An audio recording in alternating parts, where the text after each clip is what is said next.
Est-ce que tu sais que ton cri est une prière que Dieu entend? Est-ce que tu es convaincu que lorsque tu appelles l'Éternel à ton secours, il intervient promptement? Dieu n'est pas insensible à ce que tu lui dis. Dieu n'est pas insensible à tes cris. Il t'entend. Je me souviens d'une fois, ma petite fille avait à peine 3 ans. On habitait un duplex, nous étions dans le salon et ma fille s'est réveillée, elle était dans sa chambre et elle a grimpé le lit superposé et tout à coup, nous avons entendu un gros boum. Ma fille était tombée du lit et elle s'est mise à crier. En moins de 2 secondes, nous étions dans la chambre pour voir ce qu'il se passait. Et on a retrouvé notre fille à terre et en pleurs. Il n'en fallait pas plus pour que cela nous alerte. Il n'en fallait pas plus pour nous pousser à réagir en oubliant tout ce que nous étions en train de faire. Il en est de même avec Dieu. Quand tu cries à Dieu, quand tu l'appelles à l'aide, quand tu l'invoques, quand tu te tournes vers lui, il est attentif à ce qui se passe dans ta vie. En fait, il te voit chaque jour. Ses yeux sont sur toi. Il ne peut pas t'oublier. Ton nom est gravé sur la paume de sa main. Dieu te connaît. J'ai attendu patiemment l'Éternel. Il s'est incliné vers moi.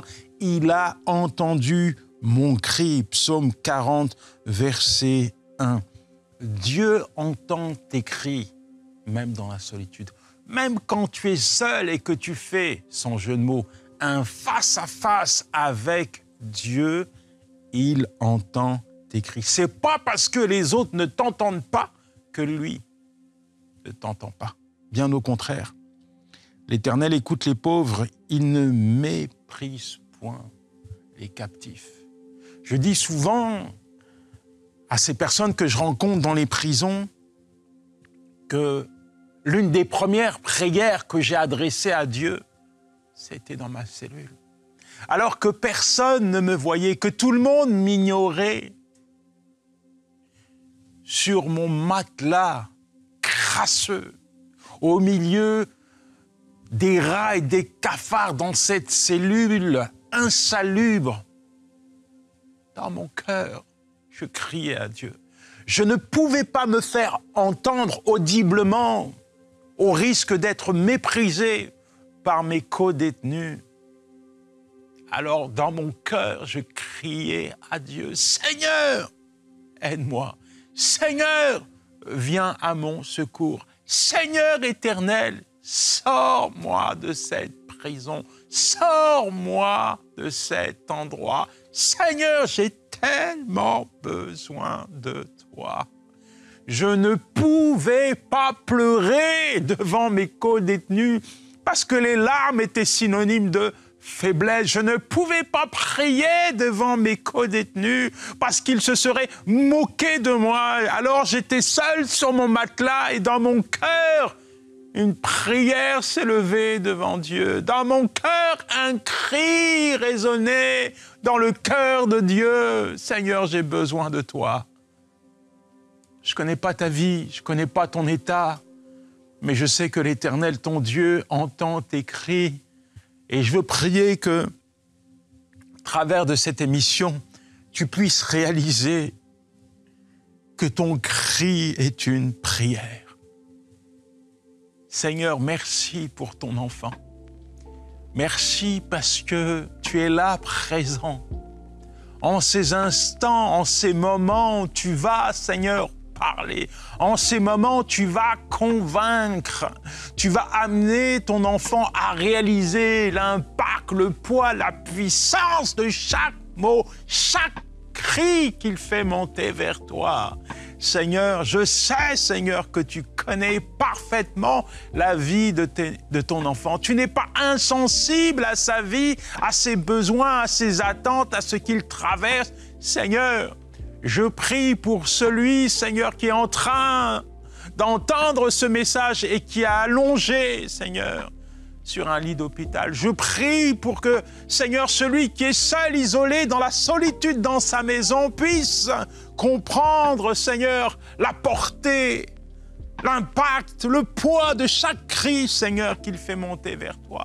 Je prie pour que chaque détenu qui entendra ce message puisse comprendre, Seigneur, que même dans les lieux les plus sombres, Seigneur, tu réponds aux prières de tes enfants, que rien ni personne, Éternel, mon Dieu, ne puisse voler la semence que tu vas planter dans les cœurs en ces instants. Amen, amen, amen. Là où tu es, tu peux crier à Dieu. Moi, c'était dans une prison, mais je ne sais pas où tu es. Tu es peut-être chez toi, isolé. Tu n'as peut-être pas envie de prier, tu n'as peut-être pas les mots pour t'exprimer devant Dieu, mais tu peux l'appeler à l'aide, tu peux crier, crier, crier, crier. Tu ne dérangeras jamais l'Éternel, ton Dieu. En fait, quand tu cries à lui, ça révèle ta foi. Invoque-moi le jour de la détresse, je te délivrerai et tu me glorifieras. Psaume 50, verset 15. Invoque-moi le jour où tu vas mal. Cherche-moi, parle-moi, crie à moi, fais-moi entendre ta voix.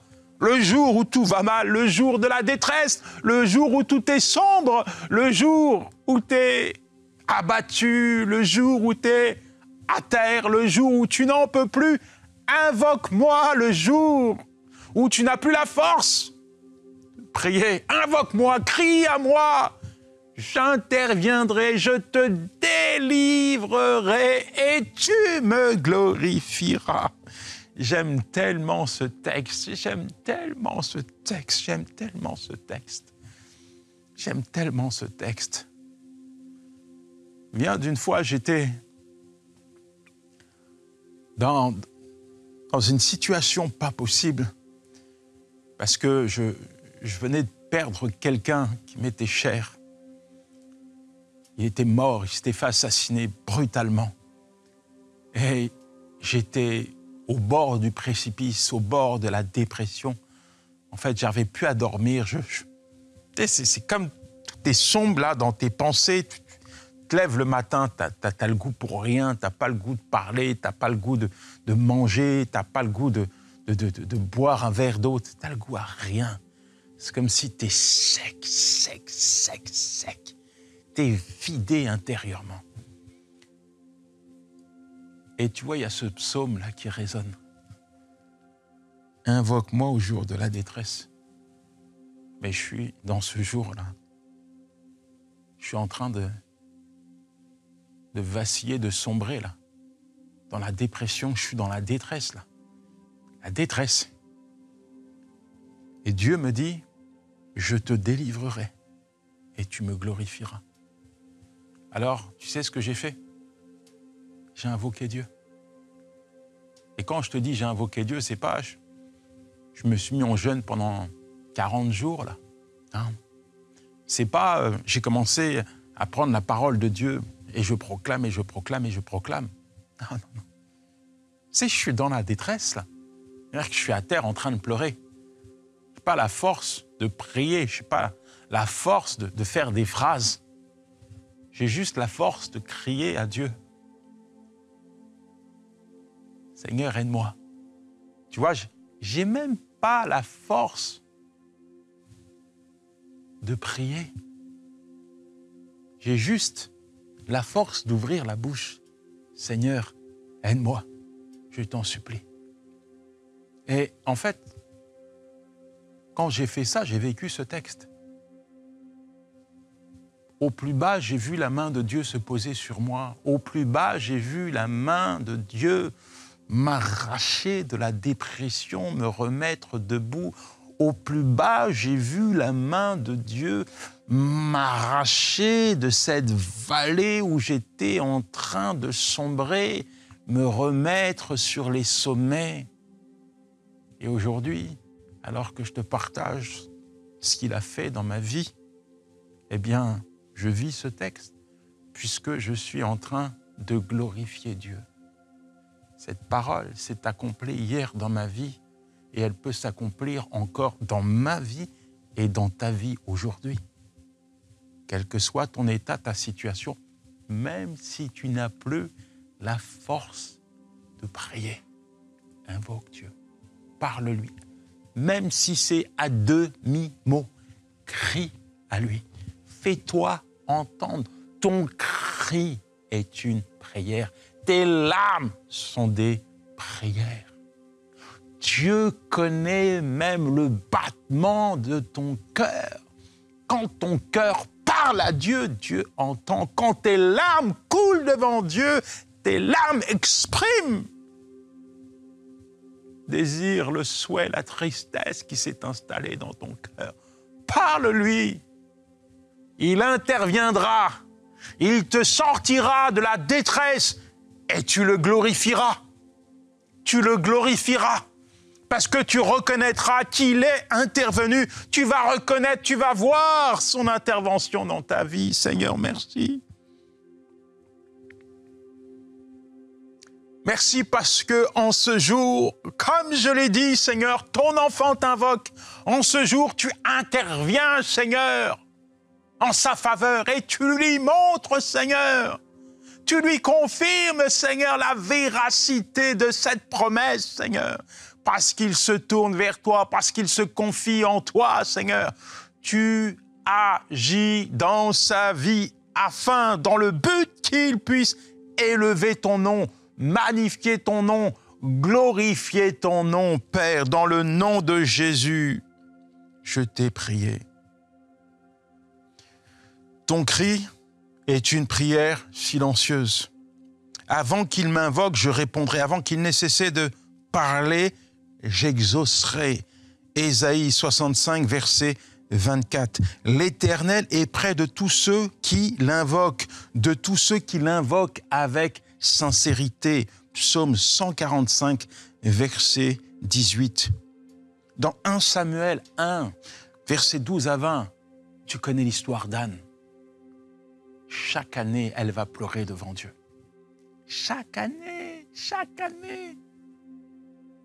elle pleure. C'est l'aboutissement de l'année qu'elle a passée. Chaque année, elle va pleurer devant Dieu, mais en réalité, son cœur est attristé, son cœur est abattu, son cœur est dans la peine parce qu'elle n'a pas d'enfant. Au milieu des moqueries, elle se focalise sur Dieu. Au milieu des moqueries, elle s'approche de Dieu. Au milieu de cet environnement hostile dans son cœur, elle est convaincue que Dieu va entendre ses prières, que Dieu va résoudre son problème, que Dieu va lui donner un enfant.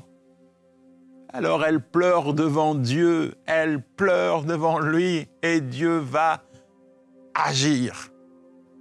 Dieu va intervenir.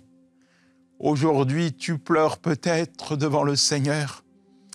Tellement c'est dur pour toi, tu es emmuselé à cause de ton état, emmuselé à cause de ta situation, emmuselé sans avoir la force de parler à Dieu, sans avoir la force de lui exprimer ce que tu ressens, ce que tu endures, ce que tu traverses.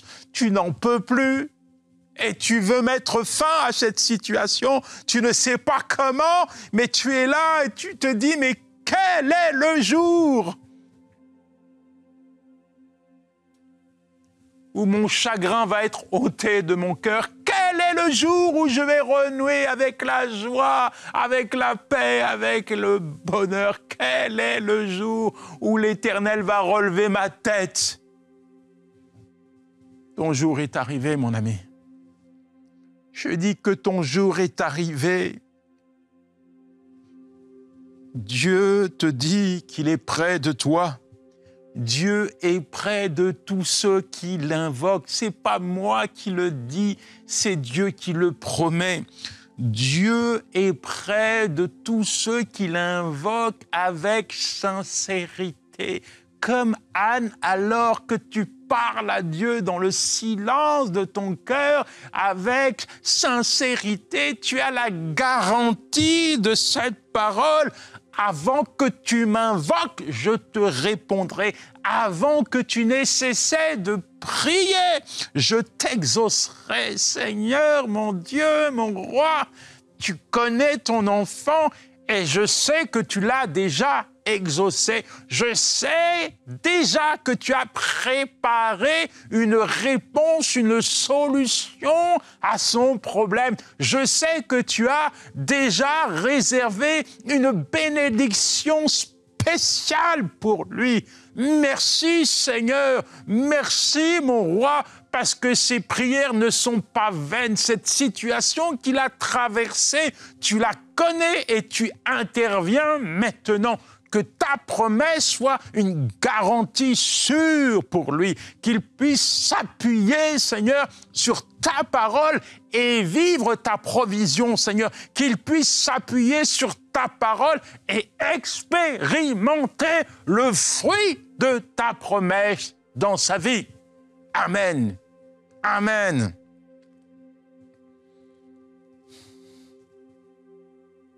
Parfois, on est dans une situation où on a comme le cœur brisé, piétiné, déchiré. Et tu vois, ce type de situation, ce sont des situations qui nous emmènent, nous plongent dans de terribles pensées. Et je me souviens de cette personne qui est à l'hôpital et en fait, les médecins étaient pessimistes quant à ses chances de survie et elle était branchée à un respirateur artificiel. Bref, très peu de chances de survie. Quand elle se réveille, eh bien, elle entend parler de Dieu, mais son cœur est déchiré par rapport à cette situation qu'elle a traversée. Elle a envie de croire, mais elle n'ose pas croire. Elle a envie de s'approcher de Dieu, mais elle n'a pas la force de se tourner vers lui. Bref, son état n'est pas bon. Et pourtant, je dis bien et pourtant, quand elle va commencer sur son lit d'hôpital à parler à Dieu, à demi-mot, à exprimer le désir de son cœur, Dieu va l'entendre. Non seulement Dieu va l'entendre, mais Dieu va descendre à sa rencontre. Dieu va poser sa main sur elle et elle va expérimenter le désir et le souhait de son cœur. Elle va voir Dieu intervenir. Elle va goûter à la guérison, à la restauration devant les médecins qui étaient subjugués dans l'incompréhension. Dieu va intervenir, Dieu va poser sa main sur cette fille et il va totalement la relever. Il va la sortir de l'hôpital et il va continuer son travail dans sa vie, la retimper, la requinquer, la retaper, la rebâtir.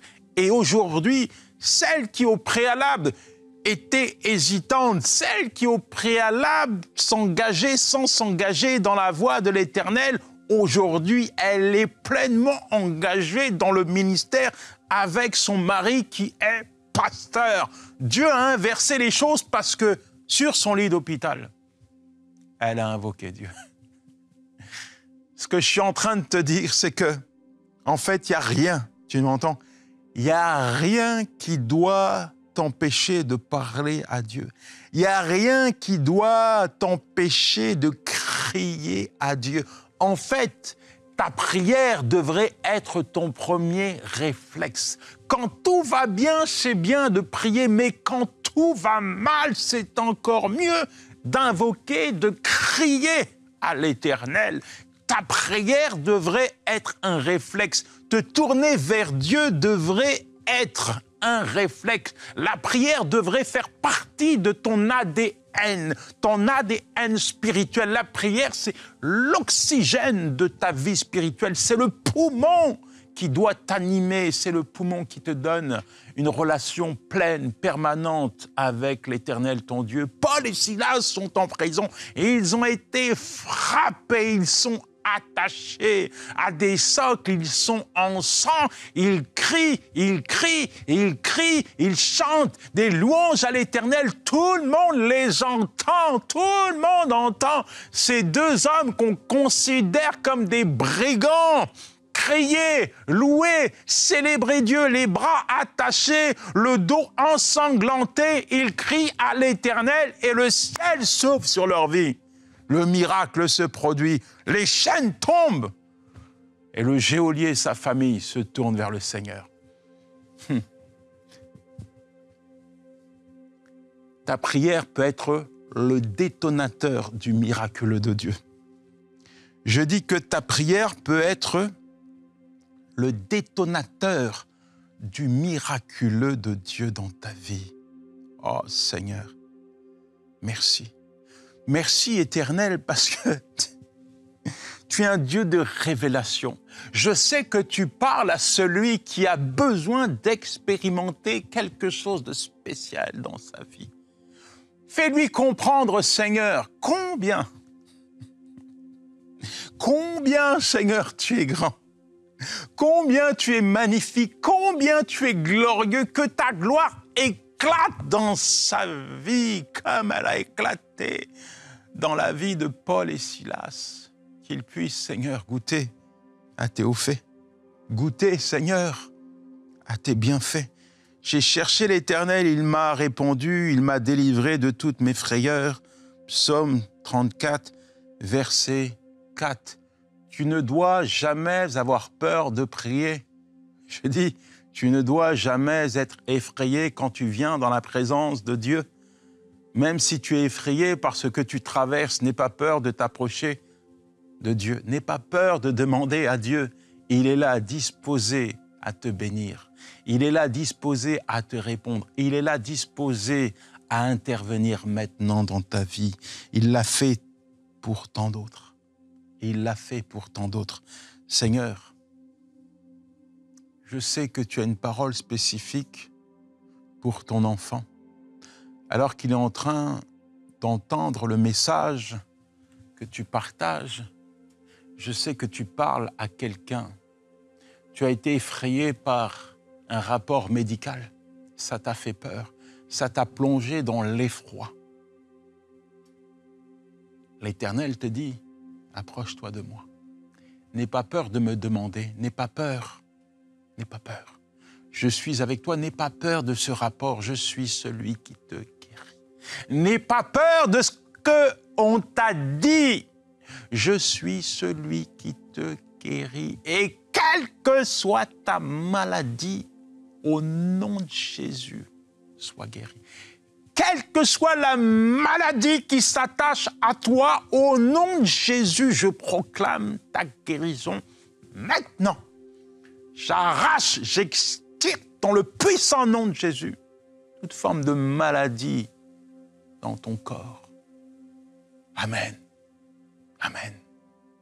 Amen. Il faut prier en toutes circonstances.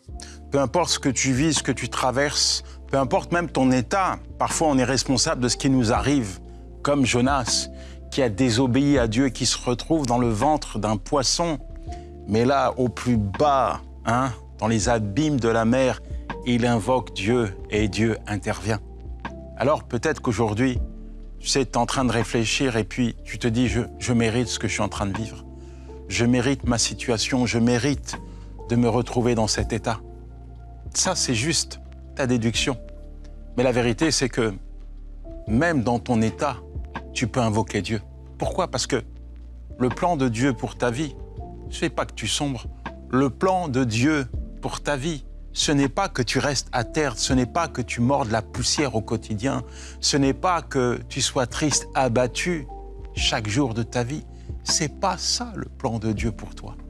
Dieu n'est pas un homme. Quand tu t'adresses à lui, quand tu lui demandes pardon, il te pardonne, il te sort de cette situation.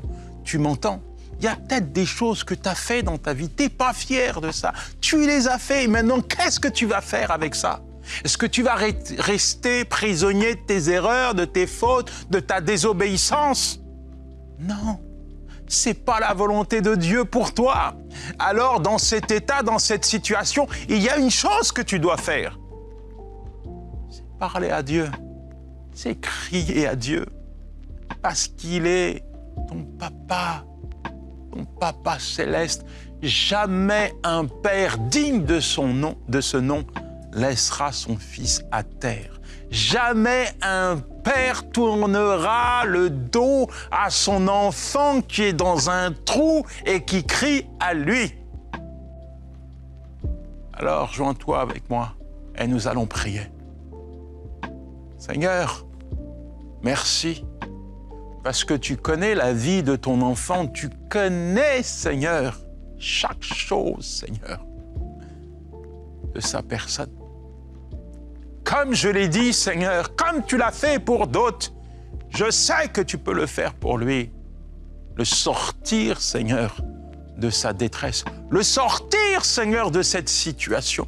Je ne connais pas cette situation dans laquelle il se trouve, mais je te connais. Et je sais, Seigneur, que tu es capable. Oui, tu es capable. Oui, tu es capable de le sortir de là, Seigneur. Alors, extirpe-le, Seigneur, de cette situation. Fais quelque chose de nouveau. Écris quelque chose de nouveau dans sa vie. Produis quelque chose de nouveau. Donne-lui le désir d'accomplir quelque chose de nouveau. Donne-lui, Seigneur, la force de marcher avec toi. Donne-lui, Seigneur, de ne plus regarder en arrière, de ne plus regarder à ses échecs. Donne-lui, Seigneur, de te regarder, de faire le focus sur toi qu'il appelle. Donne-lui, Seigneur, tout ce qu'il faut pour avancer. Amen. Mon ami, je te dis, quelque chose de nouveau se produit aujourd'hui dans ta vie. Et alors que tu invoques Dieu, je t'ai partagé toutes les circonstances de ces hommes à travers de ces textes que j'ai mis en avant. Comment Dieu est intervenu. Ces hommes ont traversé des saisons particulières, des moments compliqués, difficiles. Mais pourtant, ils ont crié à Dieu. Anne a vu Dieu intervenir dans sa vie. Jonas a vu Dieu intervenir dans sa vie. Paul et Silas ont vu Dieu intervenir dans leur vie. David a vu Dieu intervenir dans sa vie. Yanis a vu Dieu intervenir dans sa vie. La liste serait longue et dans cette liste, tu peux mettre ton nom. Je dis que tu peux mettre ton nom. Tu peux mettre ton nom, tu peux dire oui. Moi aussi, j'ai vu Dieu intervenir dans ma vie parce que j'ai crié à lui, alors il m'a secouru. Et ça, c'est une vérité que tu dois garder à tout jamais. Quel que soit ce que tu vis, n'oublie pas que ton cri est une prière qui parle au cœur de Dieu. Ciao, c'était Yanis Gauthier.